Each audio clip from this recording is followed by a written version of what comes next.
আপনি আপনি তো ওকে চিনেন। আরে দিদি কি বলছেন, দাদাকে চিনবো না? দুদিন আগেই তো দাদাকে নিয়ে আসলাম, আমি কিস্তি মেরে সুই দিয়ে সেলাই করে টেটু করে দিলাম। এই যে আমার টেটু দেখা যাচ্ছে ঋতু। তুই যেহেতু বুঝতে পারছিস তাহলে তোকে এখন সত্যটা বলা উচিত। আর তোমাকে গোলাম কেন স্ত্রী হিসেবে মেনে নেবে? কারণ ফাতেমাই গোলামের প্রথম স্ত্রী বাবা। ফাতেমা নিজে আমাকে কাজী অফিসে গিয়ে তার স্বামীকে মৃত ঘোষণা করে আমাকে বিয়ে করেছে।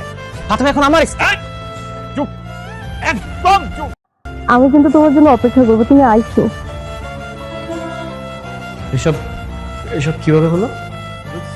ব্যাংক থেকে নিয়ে এসেছে, বিশ্বাস করেন। রাখেন, প্রতারণা করেন, টাকা আনছেন যান, আবার বলেন ব্যাংকে থেকে আনছেন।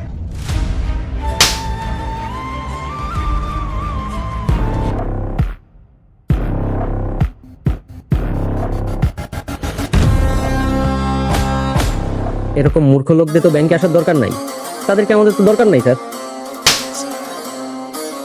আপনি যা বলবেন, যেভাবে বলবেন, যা চাইবেন আমরা সেটাই করবো স্যার। প্লিজ স্যার, একটু কুল হন প্লিজ স্যার, প্লিজ। যা চাইবো তাই হোক। জি স্যার। আমার বোনের জীবন ফেরত চাই। যতক্ষণ না পর্যন্ত আমার বোনের জীবন ফেরত পাবো ততক্ষণ পর্যন্ত আমি এই ব্যাংকেই থাকবো।